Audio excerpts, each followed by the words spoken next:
Bonjour à vous et bienvenue sur cet épisode du podcast de la puissance mentale. Aujourd'hui, je ne serai pas seul derrière le micro puisque j'ai la chance de recevoir mon ami Cédric Michel. D'ailleurs, peut-être que vous le connaissez déjà puisqu'il est expert en méditation et il a une chaîne YouTube qui cartonne. Plus de 638 000 personnes le suivent quotidiennement. Plus de 10 000 heures d'écoute par jour sont écoutées à travers le monde. Donc autant vous dire que Cédric, lorsqu'il vous parle de méditation, il sait de quoi il parle et j'aime beaucoup sa façon d'apporter les choses. C'est du simple, du pragmatique, du concret. Bref, comme il le dit lui-même, c'est de la méditation décomplexée. J'ai hâte que vous le rencontriez et surtout, soyez à l'écoute parce que à l'issue de cet épisode, vous allez repartir avec beaucoup de clés et beaucoup d'astuces qui vont vous permettre soit de vous mettre à la méditation, soit d'améliorer la pratique si vous l'utilisez déjà dans votre quotidien. Allez, on se retrouve maintenant. Bonjour Cédric, bienvenue à toi sur ce podcast Puissance mentale. Merci Geoffrey de m'avoir invité. Je suis vraiment très heureux Cédric de t'accueillir dans mon univers. C'est vrai que ça fait maintenant quelques temps qu'on se connaît et je me suis dit que vraiment c'était intéressant en tout cas pour les gens qui allaient nous écouter parce qu'aujourd'hui on va parler méditation, mais méditation façon Cédric Michel.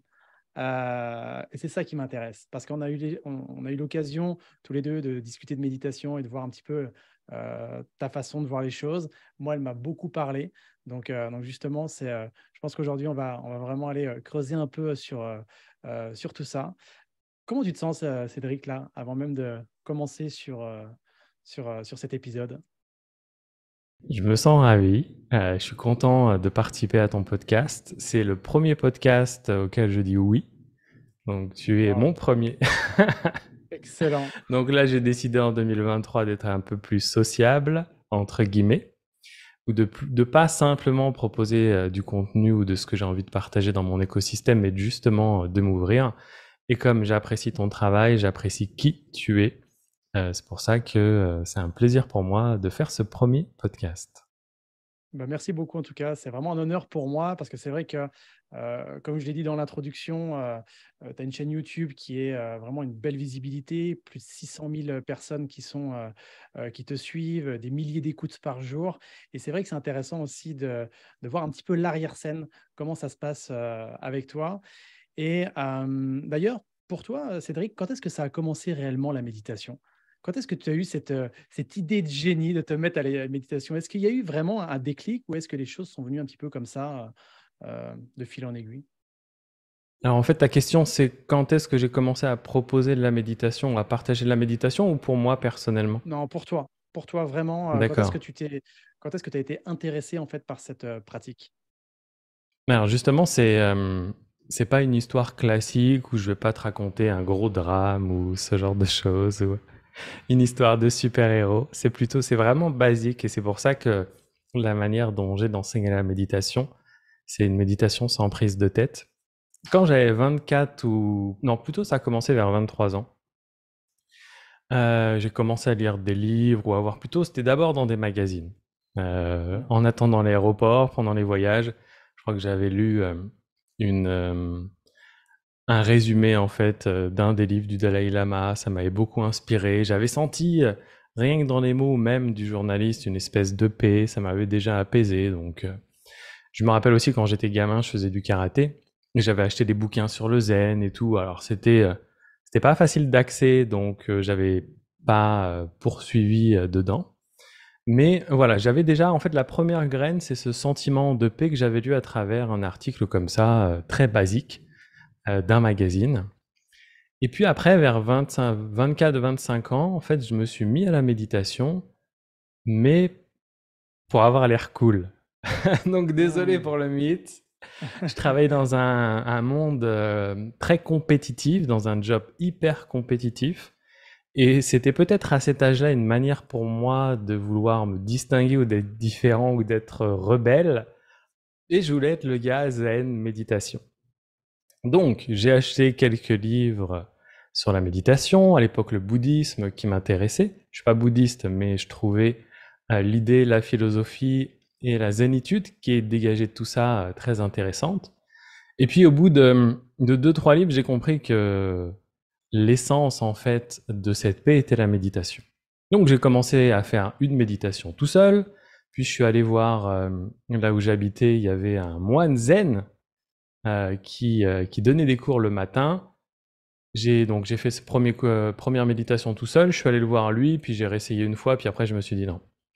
Là, je suis en train de perdre mon temps, c'est pas comme ça que je vais voir ou que je vais sentir la méditation. Donc je me suis renseigné sur Google Alors, après 3 méditations. ouais, juste là, Cédric, moi, ce qui m'intéresse, c'est qu'est-ce que, comment tu as détecté justement que la façon dont il te proposait cette méditation, c'était pas en accord avec toi, ce que tu recherchais? Est-ce que quand tu disais je perds mon temps, Hmm. En qu'est-ce qui te fait, faisait ouais, dire que tu perdais? qu'est-ce qui me faisait dire que j'allais perdre mon temps, c'était surtout le fait que méditer comme ça, 1 heure, ou là en l'occurrence c'était 1 heure, aujourd'hui je me rends compte que c'est largement suffisant. Bon, après, c'était pas le même type de méditation, mais j'avais déjà conscience ou l'intuition que ça allait être long pour vraiment percevoir les effets. Et un de mes traits de caractère, c'est faire les choses très intensément. Donc ça me correspondait moyennement. Donc je me suis renseigné sur Google, enfin à l'époque c'était même pas Google, je sais même pas si Google existait, c'était peut-être Yahoo ou quelque chose comme Yahoo, ouais, ça. plus. Ouais. Et je me suis dit, tiens, je vais aller faire une retraite de méditation. Au cours de mes recherches, je vois passer méditation Vipassana, mais à l'époque c'était gratuit et pas reconnu comme c'est reconnu maintenant. Je me suis dit, c'est une secte.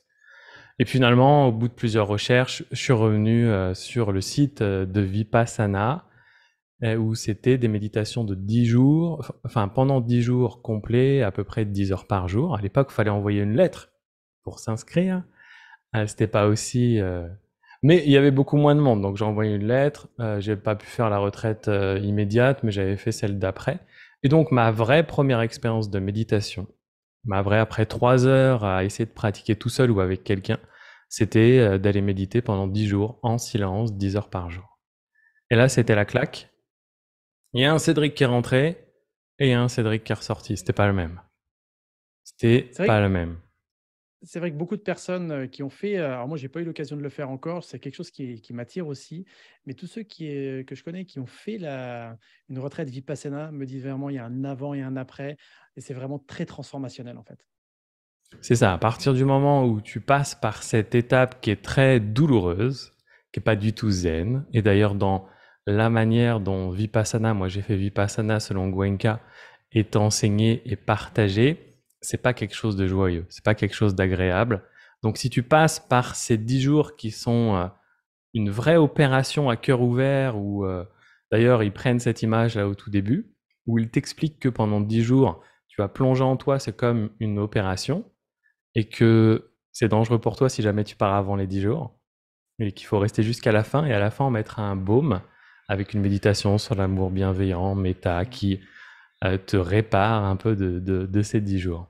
Donc aujourd'hui je recommande pas Vipassana, mais en tout cas moi c'était mon chemin, et c'est par enfin, je suis passé par ça, et je suis vraiment content, parce que j'ai vu ce côté un peu sec, un peu austère, un peu euh, pas joyeux de la méditation, très transformationnel comme tu l'as dit, mais pas du tout agréable. Et en plus, à la fin, il te dit, si jamais tu veux garder les effets, il faut méditer 1 heure le matin, 1 heure le soir. Donc Mmh. ça, c'est vrai, je l'ai fait à la suite de cette première retraite de méditation Vipassana, et je gardais les mêmes effets. Mais après, donc je devais subir une opération chirurgicale, et donc j'ai pas médité pendant une semaine.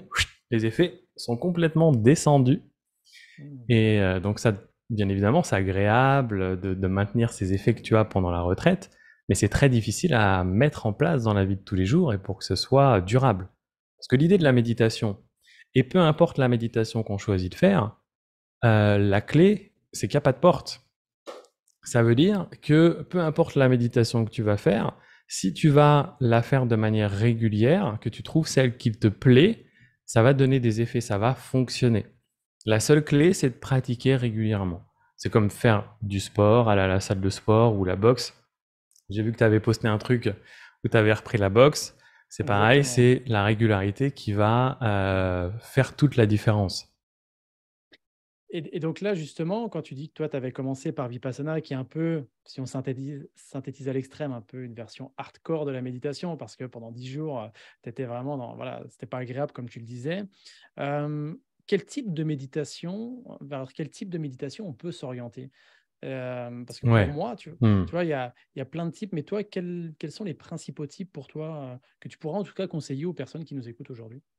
Alors par rapport à Vipassana, ça j'en avais parlé, dans mon TEDx, mais je te le fais en 2 minutes. Mmh. J'ai découvert Vipassana, ça m'a transformé, mais j'aimais pas ce côté trop rigoureux et Mmh. on rigole pas et d'ailleurs ils nous le disent, Goenka le dit mot pour mot, la méditation est pas censée être un moment agréable. Et au bout du 6e Vipassana que j'ai fait, je me suis promis de plus jamais y retourner. Parce que c'était le 3e jour et je savais que l'heure d'après, j'allais faire exactement la même chose pendant toute une semaine. Et j'ai posé l'intention de trouver quelque chose qui m'apporterait les mêmes effets, les mêmes bienfaits, mais de manière beaucoup plus agréable et qui soit plus en lien avec ce que j'aime. Et au bout d'un certain nombre d'années, je suis tombé sur un livre de Thich Nhat Hanh où il expliquait mot pour mot que chaque seconde de méditation, c'est une opportunité aussi pour être un moment de bonheur. L'opposé, le contraste total. Donc après, je suis allé au village des Pruniers plusieurs fois et j'ai vraiment, tout en continuant cette méditation d'une autre manière, trouvé vraiment ce que je cherchais. Et comme je l'explique dans mon TED, quand tu vas au Prunier, tu médites très peu, 45 minutes le matin, 45 minutes le soir, et tu fais un peu de la méditation consciente toute la journée, donc beaucoup moins intense. Mais j'ai ressenti les mêmes effets et même plus durablement. Alors Mmh. que c'était plus agréable, que je pouvais parler avec des gens, que j'ai fait des rencontres exceptionnelles. Et pour répondre à ta question, la méditation idéale, c'est la méditation qui vous plaît à vous. Ça veut dire qu'il y a des gens qui vont apprécier méditer seuls. Juste se concentrer sur leur respiration ou visualiser quelque chose, ou peu importe votre tradition religieuse. Il y a dans toutes les traditions religieuses des méditations qui sont proposées, peut-être sur l'image d'un dieu ou que sais-je, parce que je ne les connais pas. Ou que ce soit des méditations guidées, à partir du moment où vous trouvez celle qui vous correspond et qui vous est aussi agréable. Et Vipassana, ça peut être, alors je ne vais pas dire agréable, mais ça peut faire du sens pour certaines personnes qui ont besoin de rigueur, qui ont besoin de quelque chose d'austère. Ou un petit peu comme les médicaments, tu sais, où artificiellement ils rajoutent un goût amer pour qu'on ait l'impression que ce soit plus efficace. Bon, c'est un Mmh. peu ça, Vipassana, mais ça, c'est juste une de mes croyances. Donc, trouvez ce qui vous fait du bien et surtout ce qui vous est agréable. Pourquoi agréable? Alors, bien sûr, ça va choquer les puristes, mais si c'est agréable, vous allez prendre plaisir à le refaire et si vous le faites régulièrement, vous aurez les résultats et peu importe la technique que vous faites. Moi, je guide les gens, je fais des méditations guidées parce que j'ai trouvé que c'était le meilleur compromis entre quelque chose d'agréable de guider qui donnait des résultats. Mmh. Encore une fois, ça va choquer les puristes. Mais pour moi, la méditation aujourd'hui, ça doit être une méditation qui donne des résultats dans notre vie. Et on médite pas. Il faut arrêter cet ego spirituel qu'ont énormément d'enseignants, que ce soit sur YouTube ou peu importe, qui vous font méditer comme les moines d'il y a 2000 ans ou 1500 ans. Aujourd'hui, on médite pas pour les mêmes raisons. Et d'ailleurs, un yogi ou un moine, à cette époque, quand ils méditaient, c'était des gens qui se retiraient du monde, qui décidaient de dédier leur vie à leur pratique spirituelle et qui méditaient pour atteindre la libération ou ce genre de choses. Nous, aujourd'hui, on a tous un travail, une famille avec... on doit subvenir aux besoins de notre famille et de nous-mêmes. On doit garder une vie sociale et ce genre de choses. Donc, on médite plus du tout pour les mêmes raisons aujourd'hui. Et c'est dommage que certaines personnes continuent, alors j'allais dire à s'entêter, mais c'est pas très respectueux, donc continuent cette voie-là pour une soi-disant libération spirituelle qui est inaccessible quand on doit prendre le métro le matin, et ça c'est une illusion totale, alors qu'on pourra avoir une méditation beaucoup plus rapide, beaucoup plus condensée, beaucoup plus efficace, beaucoup plus concrète, et qu'on va apprécier, qu'on va kiffer. Mmh. Moi, c'est un peu mon credo. J'ai envie de motiver les gens à méditer régulièrement et à kiffer, à apprécier. Parce Mmh. qu'on ne peut pas trouver le calme intérieur, le vrai, en se prenant la tête dans des considérations pas possibles. L'idée, c'est de revenir à des choses simples, de ne pas se prendre la tête d'enlever tous les dogmes et toute la partie qui sert à rien, de se concentrer simplement sur ce qui marche. Mmh. Pour, encore une fois, le faire régulièrement, apprécier et avoir des résultats ici et maintenant et pas dans 10 ans. Et Mmh. en plus, les études scientifiques le prouvent. Aujourd'hui, la méditation, ça change la structure du cerveau. Ça permet, si vous êtes chef d'entreprise, de pouvoir mieux vous concentrer, de pouvoir mieux gérer la pression, et d'être détendu justement malgré une pression incroyable. Si vous avez moins de responsabilités, vous pourrez mieux gérer vos relations avec les autres et quand les autres vous critiqueront, vous pourrez d'abord observer ce qui se passe en vous et après agir plutôt que de réagir. Il y aura un tampon entre les deux et ça a mille et une vertus pour notre vie aujourd'hui. Donc le fait de mettre cette intention-là, ça va faire que les méditations, elles sont ultra efficaces et performantes. Moi, je suis convaincu que ma chaîne YouTube fonctionne parce que de un, les méditations sont agréables, que j'essaye d'être le plus simple possible et de pas être dans des artifices ou que sais-je, ou de jouer un personnage, et simplement de proposer aux gens une expérience intérieure guidée, mais qui va les amener là où il faut pour avoir des résultats ici et maintenant. Voilà, c'est un peu mon objectif, c'est ce qui me motive en fait, parce que c'est ça que j'aurais aimé trouver moi quand j'ai commencé la méditation. Où j'aurais pas eu besoin d'aller faire toutes ces retraites de méditation. J'aurais pu méditer 15 minutes le matin et 15 minutes le soir. J'aurais eu les mêmes résultats. Mais bon, c'était mon chemin et c'est ce qui aujourd'hui fait que je peux aider les gens. Justement, alors il y a beaucoup de choses hein, à tirer déjà de par ce que tu viens de dire, Cédric, et je te remercie. Déjà, toi, tu fais la part des choses entre, OK, on peut faire la méditation en mode un peu dark, où on va aller travailler sur soi, mais en mode, tu vas souffrir pour après mieux grandir, soi-disant. Mais toi, tu t'es justement plus orienté vers un côté de la méditation où on va prendre du kiff, ça va être agréable, et surtout, on va sortir de cet ego spirituel où on fait croire parfois aux gens que pour être un bon méditant, on doit aller dans un ashram en Inde pendant plusieurs mois, voire des C'est années. ça. Alors que toi, tu es en train de dire, et moi c'est ça que j'adore dans ton discours, c'est que c'est du pratico-pratique où tu dis, OK, la méditation, faut qu'elle soit, enfin, il faut, plus elle sera agréable, plus vous prendrez du plaisir et plus vous aurez le sentiment de passer un bon moment. Deux, faites-le en fonction de vos habitudes et pas à vouloir vous plier à un dogme qui ne correspondra pas à votre vie, en fait. Et ça, je trouve ça, C'est je te exactement remercie ça. vraiment de ce message-là, Cédric, parce que tu vas, je pense, décomplexer beaucoup d'auditeurs. Tu vas aussi déculpabiliser un certain nombre de personnes et tu rends, rien que par les mots que tu viens de dire là, tu rends accessible une pratique qui est par essence simple, en fait. C'est ça. Normalement, par essence, ça doit être simple. Et si je reviens à ces premiers méditants, ils se prenaient beaucoup moins la tête que certaines personnes aujourd'hui. Moi, je suis passé par ce chemin-là, que j'appelle la spiritualité punitive. Et moi, je l'ai vu quand je donnais des cours de yoga aussi. Je rentrais en fait dans ce que les gens attendaient d'un prof de méditation, d'un prof de yoga. Je rentrais vraiment dans ces clichés complètement stupides. Et j'ai même en tête la patronne d'un grand centre de yoga à Paris dans lequel j'ai fait une formation, qui à la fin, ou au milieu, je ne sais plus, nous dressait les critères d'un bon prof de yoga selon elle. Alors, je te passe les plus, comment je pourrais dire, les plus, voilà, je les passe. Mais il y avait, par exemple, faire la position du lotus. Ça va, je la faisais. Il n'y avait pas de souci. Être végétarien, et c'est encore mieux si tu es vegan. Bon, j'étais végétarien à l'époque, donc ça me gênait pas. Mais rien que d'entendre ça, je me suis dit qu'il y avait quelque chose qui clochait. Parce que ma première expérience de yoga, je l'avais faite en Thaïlande. Et donc, c'était un grand swami. Alors, il était roumain, mais il était très réputé. Et c'était un ancien ingénieur. Donc, il avait aussi le côté pragmatique. Lui, il avait voulu en fait devenir yogi pour avoir des super pouvoirs. C'était son chemin plutôt que d'avoir un poste à responsabilité dans son pays. Mais en tout cas, ce chemin-là l'avait amené à être très bon pour partager le yoga. Et lui, justement, quand il nous avait décrit un bon prof de yoga, la seule chose qu'il nous a dit, c'est quelqu'un de humble.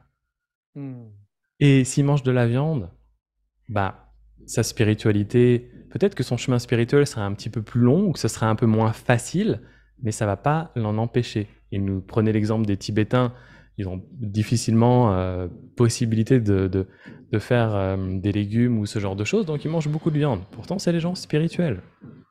Il nous expliquait aussi que certains CEO, enfin pas chefs d'entreprise, qu'il a eu la chance de côtoyer, mettaient leur costume le matin, étaient assez difficiles en affaires, Mais au fond d'eux, ils gardaient toujours un amour pour les gens qui travaillaient avec eux, même pour leurs clients.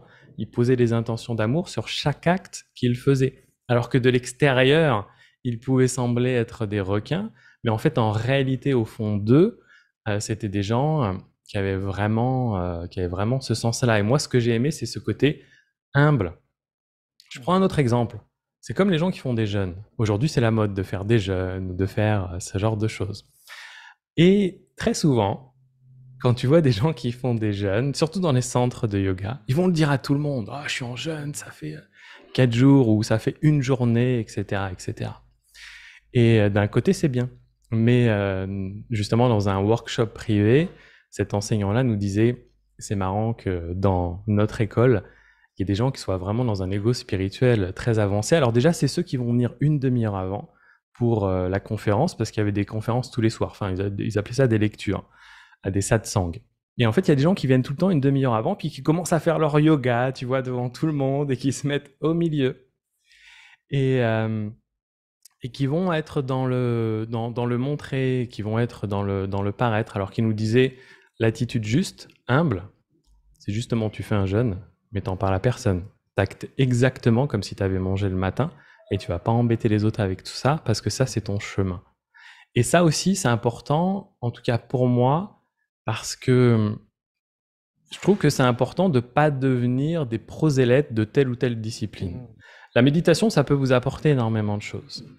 Mais vous pouvez en parler autour de vous, mais gardez à l'esprit que c'est juste une proposition que vous faites, parce que beaucoup de gens, quand ils commencent la méditation, surtout que les méditations que je propose sur YouTube, ils ont des résultats rapides et des résultats assez importants.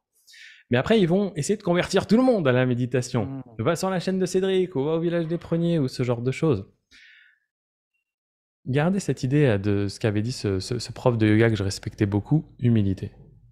Humilité, et on n'a pas besoin d'être des prosélytes. Par contre, si jamais vous voulez inspirer les gens, et bien justement pratiquez intensément, pratiquez régulièrement, transformez-vous, et là vous allez voir, les gens vont vous demander comment vous avez fait, vous allez leur dire j'ai fait telle méditation ou j'ai fait telle ou telle chose, et là ils vont le faire.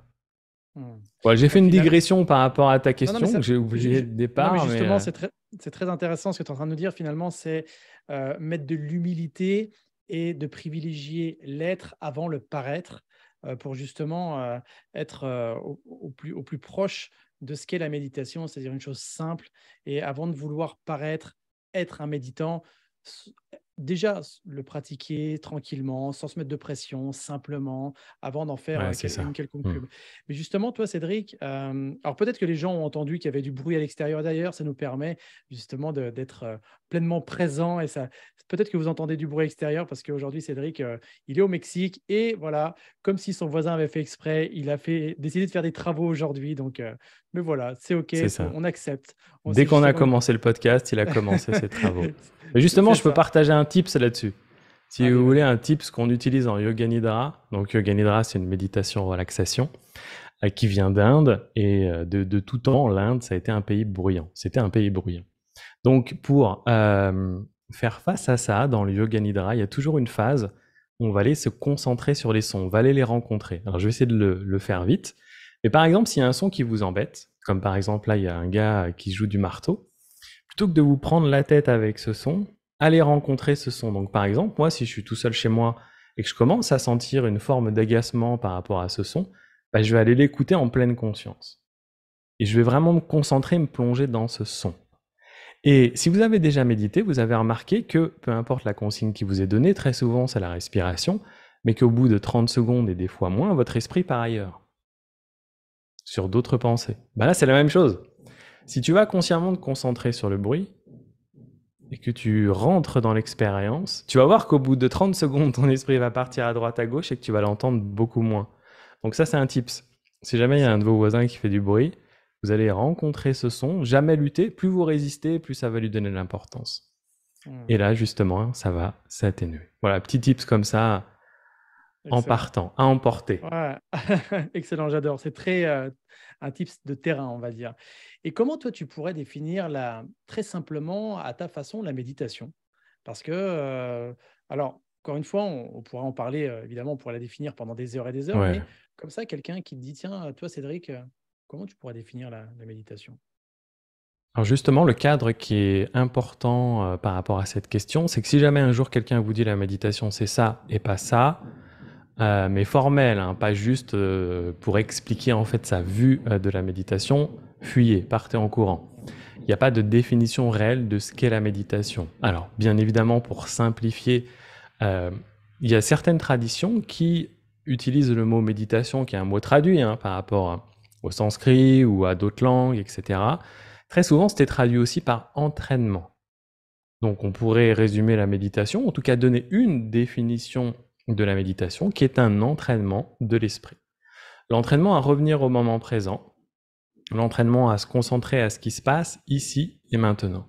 Ce qui est bien, c'est que dans la méditation, on va se retrouver dans une zone, l'état méditatif, qui est très comparable à l'état d'hypnose ou l'état de transe que les gens ont avec les chamans, avec les tambours et ce genre de choses. C'est très similaire.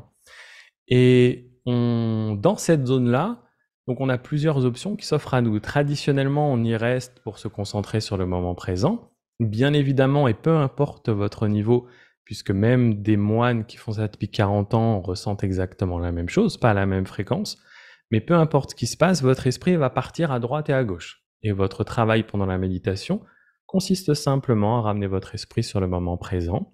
Il repart, vous le ramenez. Donc ça, c'est vraiment la pratique basique. Et on peut y ajouter des choses. Comme par exemple, mon esprit s'en va. Ok, peut-être que là, je me sens agacé parce que je fais pas ce que je dois faire, ou je suis pas dans ce qu'on m'a dit de faire dans la méditation, d'être dans le moment présent. Donc là, déjà, vous pouvez remarquer ça, sans juger, sans essayer de travailler quoi que ce soit, mais vous le remarquez. On est dans la pleine conscience, dans ce qui se passe, dans l'ici et maintenant. On va pas rajouter de contenu au contenu, mais ça peut être un premier élément. Et puis, ce Donc qu'on peut rajouter donc également, le premier élément, Cédric, ça serait de l'observer, c'est ça? On voit la c'est ça. pensée La qui se méditation, truc c'est et on une autre observe. définition, ça pourrait être observer. Tu vois, Mmh. on a parlé entraînement, ça pourrait être observer. On observe ce qui se passe dans le moment présent. Le bruit, on peut aussi le faire avec la respiration, c'est vraiment la chose la plus commune en méditation. On observe. On observe ce qui se passe et on essaye de rien ajouter. Donc, par exemple, si mon esprit s'échappe ou que j'entends un bruit et que je me sens agacé, je l'observe, mais je ne vais pas me dire pour ci, pour ça. Tiens, je le note. Et justement, on peut après aller crescendo dans la méditation moderne, ou en tout cas celle que j'enseigne, pour justement aller faire des choses intéressantes pour nous et utiles pour notre vie à nous et notre vie de tous les jours. Par exemple, le même exemple, mon esprit s'échappe. Ah, je fais pas ce qu'il faut. Ok, je me sens légèrement agacé. Je le note. Et puis par contre, je vais ramener mon esprit et je vais essayer de le faire avec bienveillance. C'est-à-dire que je me dis, ah, mon esprit diablotin est parti à droite, à gauche, c'est sa nature, et je le ramène ici, en joie, dans le moment présent, et je continue à me concentrer sur ma respiration. Et ça, en fait, plus vous allez le faire, eh ben, vous allez vous rendre compte très rapidement qu'à un moment donné, ces choses que vous faites dans vos voyages intérieurs, eh bien, vont s'exporter dans votre vie de tous les jours. Donc vous allez quelqu'un va vous dire quelque chose de déplaisant, ou vous allez faire ou telle chose où vous auriez préféré agir différemment, eh bien vous allez le remarquer, vous n'allez pas plonger directement dans l'émotion, ou pas, vous allez être plus dans la réaction. Vous allez être dans, alors j'aime pas employer le mot contrôle, mais cette observation va créer en fait un tampon, un temps, où vous allez avoir la capacité de pouvoir observer ce qui se passe, et après de pouvoir y ajouter selon vos valeurs, ce qui est le plus important pour vous. Je vous ai parlé de bienveillance il y a quelques instants, parce que c'est une de mes valeurs, et je trouve que c'est important, et que beaucoup de gens aujourd'hui sont trop durs avec eux-mêmes, et qu'apporter un peu de bienveillance à notre vie, c'est quelque chose d'important, mais encore une fois, c'est juste mes valeurs. Il y a des gens pour qui le fait de se concentrer intensément pour telle ou telle raison est important, ils peuvent l'ajouter aussi. Je ne sais pas si ça répond à ta question. Oui, oui, oui, très précisément et ce que j'aime moi dans ta définition de cette méditation qui est de l'entraînement de l'esprit, l'entraînement à s'observer finalement et ça, j'ai vraiment envie d'intensifier ce que tu viens de dire, c'est que plus les gens prendront conscience que la capacité à prendre du recul par rapport à sa situation personnelle, eh bien, va leur permettre d'augmenter leur discernement et de ne pas rentrer dans un action-réaction. Et ça, c'est puissant Mmh. parce que parfois, on ne s'en rend pas forcément compte, mais d'avoir cette capacité à prendre du recul pour discerner la situation entre qu'est-ce qui est bon pour moi, qu'est-ce qui n'est pas bon pour moi, ça change une vie, mais de façon incroyable en réalité. Et juste un petit aparté, moi, quand j'étais dans la police, on travaillait justement sur ça, sur sa capacité à discerner et de ne pas foncer tête baissée sur une situation pour risquer sa vie. Alors, même si on risque pas sa vie tous les jours dans notre quotidien, mais des fois, quelqu'un nous dit quelque chose. Si on est tout de suite en réaction et qu'on n'a pas cette capacité de prendre du recul, c'est risqué. Donc effectivement, je te remercie d'avoir mis le doigt dessus parce que c'est un des effets qui est déjà très puissant de la méditation. Et encore une fois, plus on va s'entraîner et plus on va réussir à, à l'appliquer dans son quotidien. C'est ça, aujourd'hui, je pense que c'est une qualité essentielle et d'ailleurs, on le voit si on va à l'extrême. Les gens qui sont dans la performance ou les athlètes de très haut niveau ou les chefs d'entreprise de très haut niveau, vous vous doutez bien qu'avant une performance ou avant de parler ou avant de prendre une décision, s'ils le faisaient tête baissée et qu'ils étaient dans la réaction, la performance ou ce qui va ressortir de ça, ça va pas être sérieux. Alors que vous le voyez, même que ce soit un boxeur, que ce soit un sportif professionnel, avant sa performance, il va y avoir un temps de concentration intense, justement avant l'action.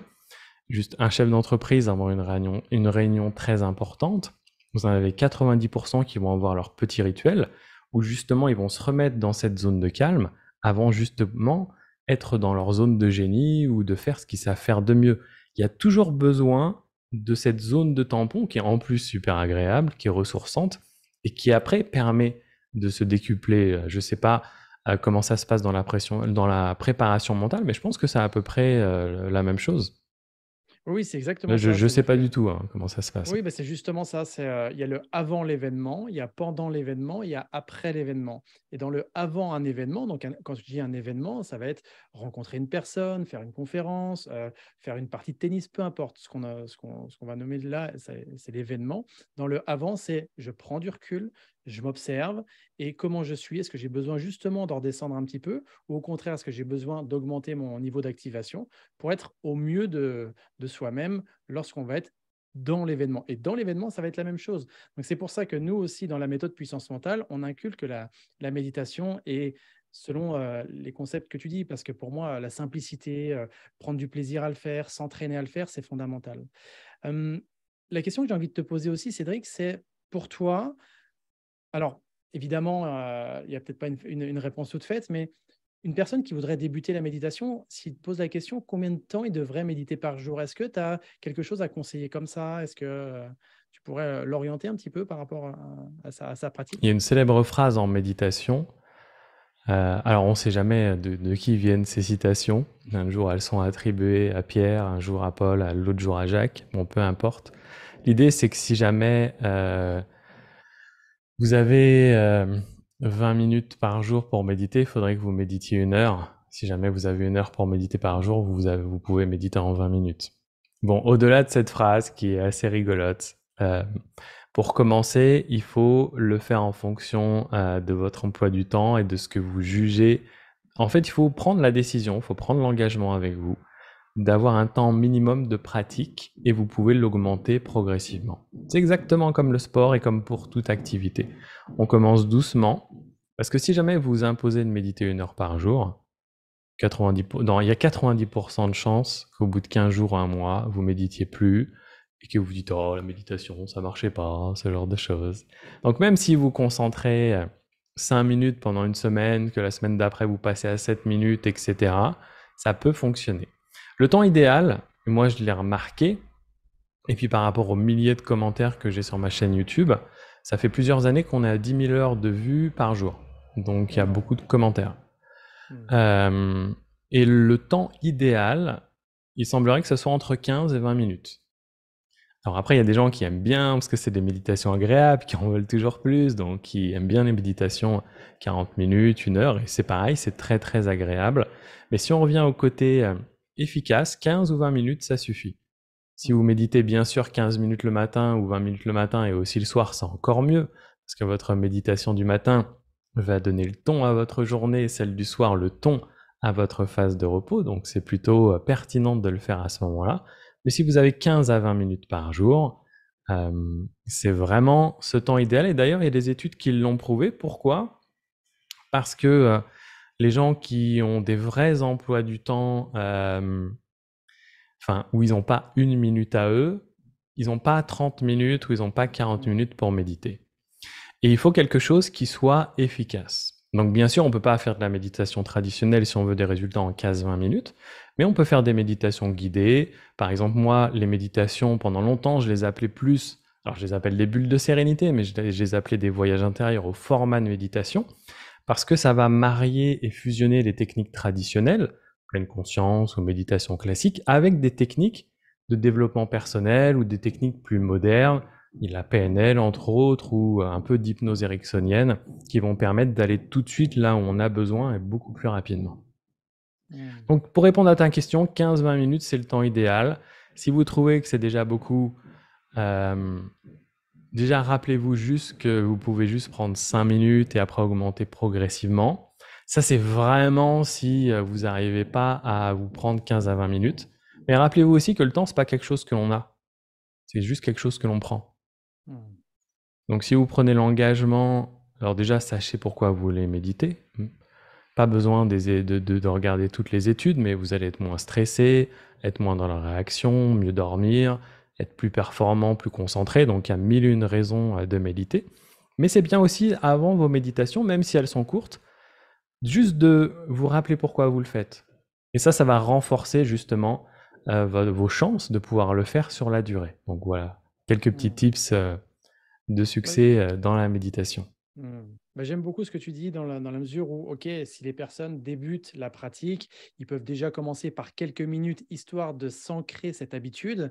Et puis après, pour aller dans plus d'efficacité, parvenir à faire 15-20 minutes par jour, voire plus pour ceux qui en ont envie, on va arriver à un niveau de résultats peut-être plus intéressant et plus important. 15-20 minutes, c'est la durée optimale. Hmm. Après, vous pouvez commencer avec des temps plus courts, mais les temps de 5-7 minutes, ce sera plutôt après pour des méditations de secours. Tiens, vous êtes vraiment stressé ou il y a eu un clash avec l'un de vos collègues ou avec votre partenaire. Paf, vous mettez votre MP3, 5 à 7 minutes, vous vous recentrez, vous êtes bien. Mais sinon, le temps de pratique, si je devais en recommander qu'un, c'est entre 15 et 20 minutes. Ok, excellent. Voilà, optimal. Et toi, donc, sur ta chaîne YouTube, ce que tu proposes, donc, c'est des méditations qui sont guidées. Est-ce Ouais. que tu as certaines personnes qui commencent la méditation avec toi et après deviennent autonomes dans leur pratique? Est-ce que toi, qu'est-ce que tu conseilles aux gens? Est-ce que, je sais que moi, par exemple, au départ, j'ai aimé être guidé. Après, j'ai aimé aussi les faire en autonomie. Mais parfois, j'aime aussi revenir sur des méditations guidées, pour justement me laisser une sorte d'accompagnement et qui permet de lâcher encore plus prise. Donc, qu'est-ce que Justement, il toi... faut que vous écoutiez. Il n'y a pas de recette toute faite. C'est comme pour l'alimentation, quelqu'un qui va vous dire mangez ci, l'autre docteur ou est spécialiste ou professeur, la bac plus 32, va vous dire non, c'est pas ça, il faut que vous fassiez ça. En fait, ce qui compte, c'est ce qui se passe en vous. Et comme je vous l'ai dit, le plus important, c'est que vous méditiez régulièrement. Donc voilà, ça c'est vraiment en fait, c'est la clé. Enfin, là, comme je vous l'ai dit, la clé c'est qu'il n'y a pas de porte. Donc il faut juste que vous trouviez ce qui vous fait kiffer et que vous le fassiez, quoi. Et en termes de position, est-ce que toi, tu conseilles des positions? Est-ce que tu as déjà observé des positions qui étaient plus favorables à la méditation ou est-ce que on peut le faire allongé, assis, debout, peu importe? C'est ça que j'ai beaucoup apprécié au village des Pruniers, c'est qu'ils sont très très ouverts et très tolérants. Et même dans ce monastère qui est ouvert aux laïcs, il y a les tapis de méditation traditionnels avec les petits coussins. Puis il y a aussi des rangées de chaises. Donc ça veut dire que vous pouvez méditer aussi sur des chaises. Concrètement, pour répondre à ta question, la position de méditation favorable, c'est pareil, c'est celle qui va vous être agréable. Il faut savoir que plus ce sera confortable, plus ce sera difficile pour vous de rester attentif. Vous pouvez méditer en position allongée, mais il y a de grandes chances que vous vous endormiez. Vous pouvez méditer dans un sofa très agréable, très confortable, où vous vous enfoncez comme dans le fauteuil de votre grand-mère, mais vous allez vous endormir. Donc, la bonne position, c'est une position où vous êtes on essaie quand même de garder la colonne vertébrale droite, et même si on est allongé, on ne se met pas sur le côté ou ce genre de choses. Ça, c'est pour des raisons énergétiques, mais il n'y a pas besoin de rentrer dedans. Puis même au niveau physiologique aussi, c'est mieux d'avoir le dos droit. Et c'est tout. Donc ça peut être allongé, ça peut être en position assise sur une chaise, ça peut être sur votre coussin de méditation. Moi, j'utilise un petit coussin comme ça, et c'est très très simple. Ou il y a des gens qui n'utilisent pas de coussin. Il faut juste que vous trouviez ce qui est confortable pour vous, ce qui est agréable pour vous. Et il y a des gens qui vont être assis sur leur chaise, qui vont avoir des méditations beaucoup plus profondes que certains qui vont être en position de lotus, puis à regarder s'il n'y aurait pas une petite photo Instagram qui pourrait se faire. Non, là je titille, mais Non, mais j'adore. c'est un peu malheureusement, le monde du yoga est parti dans cette direction, mais bon, c'est comme ça. Un petit tips également à emporter. Ils sont bien les podcasts de puissance mentale. Ah, mais c'est comme au drive, tu sais, on vient chercher des tips. Excellent. Si jamais vous avez tendance à vous endormir ou à pas être suffisamment focus dans votre méditation, ce que vous pouvez faire, c'est augmenter progressivement l'inconfort dans votre pratique. Moi, j'ai beaucoup de gens dans mes programmes privés, quand je faisais des coachings communs à l'époque, qui me parlaient du fait qu'ils s'endormaient, etc., etc. Et par exemple, si les gens s'endorment, s'ils méditent sur une chaise haute, une chaise même qui tourne, c'est l'idéal, parce qu'à un moment donné où quand vous allez vous assoupir, votre esprit subconscient va vous aider, vous allez revenir et vous réveiller. Bien sûr, vous n'allez pas tomber, et ça va vous permettre d'être dans la vigilance. Donc, ne vous asseyez pas sur un tapis de fakir, quoique si ça vous plaît, vous pouvez, mais chacun si ses jamais chacun ses plaisirs, même s'ils ont des pratiques spirituelles là-dedans, mais je les connais pas, mais c'est pas mon chemin. Mais voilà. Donc, si jamais vous avez tendance à trouver que vous vous assoupissez dans vos méditations, augmentez progressivement l'inconfort. Voilà, ça c'est à emporter, c'est utile parce que beaucoup de gens font face à ça dans leur parcours de méditation. Excellent. Dernière question que j'ai envie de te poser, Cédric, est-ce qu'il y a des contre-indications selon toi à pratiquer la méditation? Est-ce que tu en as déjà peut-être détecté ou est-ce que je sais pas? Ouais, il y a vraiment une contre-indication majeure pour la méditation, c'est que si jamais vous continuez et que vous méditez régulièrement, vous allez remarquer, en tout cas, c'est les gens vont vous dire que vous êtes différent. Parce que vous allez être différent de la plupart des gens. Vous allez être beaucoup plus calme, vous allez plus être dans la réaction, mais dans l'action. Vous allez avoir cette capacité de pouvoir observer les mots que vous sortez, de choisir de manière très précise l'attitude que vous désirez, et vous n'allez pas soumis à ce flot que 90% des gens subissent, enfin en tout cas qui s'imposent, ou ils ne font pas l'effort pour pouvoir avoir justement cette zone tampon entre les deux. Donc, là, en réalité, une blague mise à part, la seule contre-indication, c'est que certaines personnes vont vouloir changer, et que là, il faut être préparé à ce que ces personnes, d'une certaine manière, vous découragent, même si elles le font avec une belle intention parce qu'elles vous aiment, mais juste pour vous garder au même niveau qu'elles. Et à ce moment-là, justement, méditez un peu plus parce qu'il va vous falloir beaucoup plus de compassion et de préparation pour maintenir votre pratique. Donc voilà, c'est la seule contre-indication, et ça c'est surtout dans les couples, quand il y a un des partenaires qui commence à méditer, qui commence à changer, qu'il n'y a plus tout à fait le même rythme de pensée ou de réaction, et qu'une personne commence à gérer beaucoup mieux le conflit. Voilà, il y a un ajustement à faire. Mais en gros, il n'y a aucune étude. Il y a des milliers d'études qui ont été faites sur la méditation qui ont pointé le moindre inconvénient. Donc, c'est un outil qui est fabuleux. C'est un outil aujourd'hui qui est accessible. Il n'y a pas besoin d'aller en Inde ou dans des endroits pour trouver des yogis avancés ou des profs de méditation. Moi, je me rappelle, juste petite anecdote, quand j'ai ouvert mon premier programme, donc c'était en 2017, mon logiciel, en fait, avait annulé toutes les premières personnes qui avaient acheté. Donc, j'avais rappelé tout le monde. Et une des personnes, je lui avais demandé pourquoi elle avait pris le programme, parce que c'était une prof de yoga assez connue, qui avait plus de 70 ans, qui était une des premières profs de yoga en France. Et on a commencé à discuter. Et elle m'expliquait, elle, son chemin quand elle est devenue prof de yoga. Ils sont partis à 3 ou 4 en Inde parce qu'il n'y avait pas de prof de yoga. En tout cas, ils ne pouvaient pas avoir la formation qu'ils voulaient. Ils sont partis en Inde, il n'y avait pas les avions. Ils sont partis en estafette. Enfin, c'était un périple digne d'un film. Aujourd'hui, vous allez sur YouTube, vous avez accès à tout type de méditation. En fonction de ce qui fait sens pour vous, ça va peut-être être juste quelqu'un qui va vous dire, bah tiens, médite en silence et voilà ce que tu devrais faire, ou tu as des méditations guidées. Et aujourd'hui, vous avez vraiment ça à portée de clic, quoi. Et je crois que c'était une de tes questions par rapport à la méditation guidée ou non guidée, c'est ça, tout à l'heure? Mmh. En fait, c'est pareil. C'est vraiment en fonction de vos affinités et de ce qui fait sens pour vous. Et encore une fois, c'est pareil, soyez flexible. Vous enfermez pas. Si jamais un jour vous avez envie de méditer comme ce que tu disais, tout seul, faites-le tout seul. Si jamais parfois vous vous sentez inspiré de méditer simplement 5 minutes avec une méditation guidée, faites-le. Voilà, il n'y a pas de règles prédéfinies.